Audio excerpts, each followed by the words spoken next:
নমস্কার সবাইকে।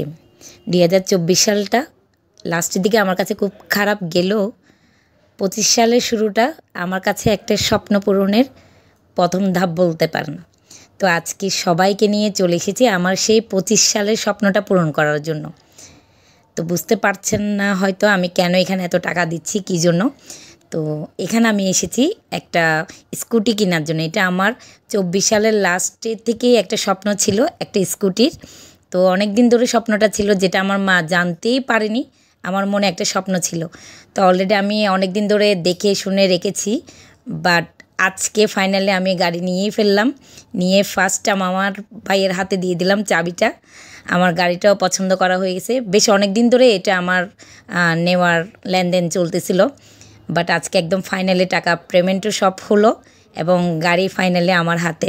তো আপনারা দেখে বলেন তো আমার গাড়িটা কেমন। কিন্তু দুর্ভাগ্য একটা, আমার মাকেই দেখাতে পারলাম না, বলতেই পারলাম না যে আজকে ৩-৪ মাস ধরে আমার একটা গাড়ি নিয়ে নেওয়ার প্রিপারেশন ছিল।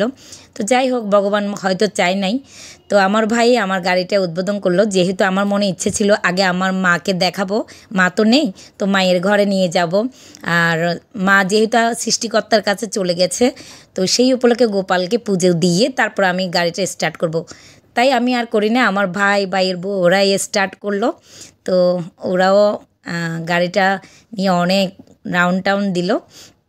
তো এই হচ্ছে আমার ছোট ভাই এবং আমার ভাইয়ের বউ, ওরা কিন্তু অনেক এনজয় করেছে। আমি গাড়ি নিয়ে যতটা না সুখী এবং তার থেকে বেশি আনন্দ তারা, একদম আমার প্রতিটা মেম্বার অনেক খুশি।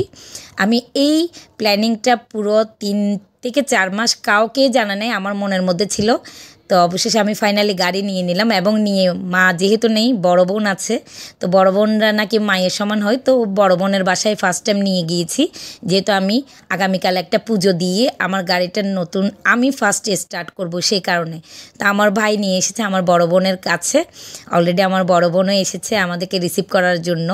তো আমি আসলে পুরো প্রসেস কমপ্লিট করে গাড়িটা একেবারে এনেছি। তো হয়তো অনেকের অনেক রকম প্রশ্ন আসতে পারে, আমি একটা শোরুম থেকে নিয়েছি। তো যাই হোক, আমার গাড়িটা কেমন হলো অবশ্যই জানাবেন। ওই পুজো দিয়ে যেহেতু স্টার্ট করব বলেছি, পরের দিন গোপাল পুজো করেছে আমার বোন। তো আমিও সেখানে গোপাল পূজাতে অংশীদার ছিলাম এবং গোপালের ১ বছর হয়েছিল। এটা আমার বড় বোনের গোপাল।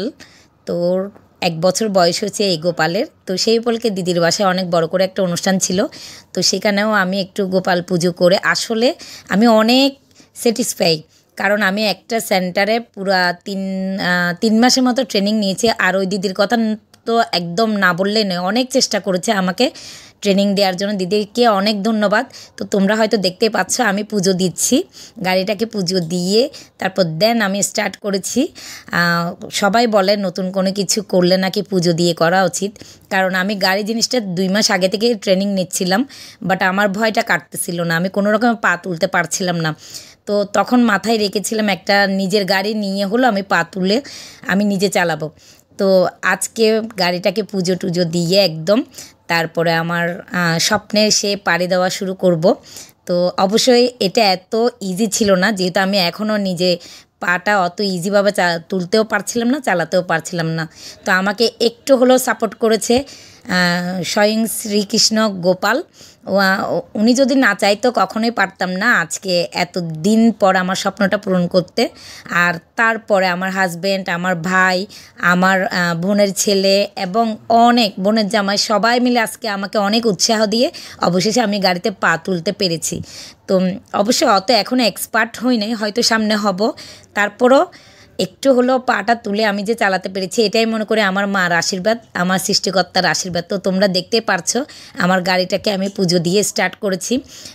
এখানে সবাই অপেক্ষায় আছে। আর সবচাইতে বেশি খুশি আমার বাবাটা, সেটা হচ্ছে আমার ভাইয়ের ছেলে, ও অনেক খুশি মানে গাড়িটা পেয়ে। তো দেখতেই পাচ্ছ আমি স্টার্ট করেছি, আজকেই উদ্বোধন করেছি আমি, কারণ আমার ইচ্ছে ছিল আমার মাকে দেখানোর। কিন্তু দুর্ভাগ্যজনক আমার মাকে আমি বলতেও পারিনি যে আমি গাড়িটা নিয়েছি বা গাড়ি শিখতেছি নিব। তো এই তো উদ্বোধন করে দিলাম। আপনাদের দাদা ফার্স্টে উদ্বোধন করলো, দাদার পিছনে আমি প্রথমে ভয়টা কাটানোর জন্য উঠলাম।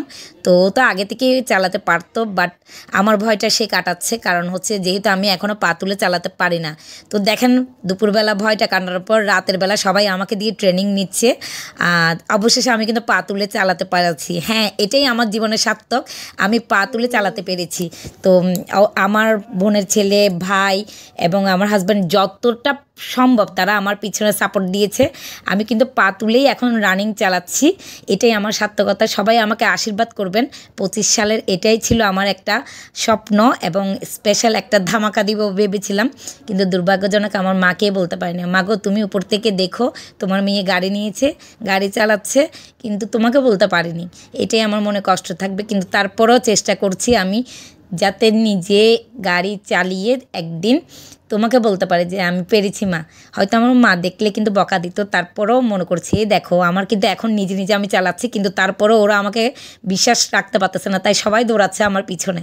তা অবশেষে আমাকে সবাই আশীর্বাদ করবেন আমার স্বপ্নটা পূরণ করতে পেরেছি, এবং যাতে আরও সাকসেসফুল আমি একটা লেডি বাইকার হতে পারি, সবাই আমাকে আশীর্বাদ করবেন। আর অবশেষে আমার মাকে তো বলতেই পারছি না, আমার মার ছবিটা দিয়েই আমি শেষ করছি। মা, তুমি আমাকে আশীর্বাদ করো, আমার স্বপ্ন পূরণে তুমিই প্রথম অংশীদার। তুমি ভালো থেকো।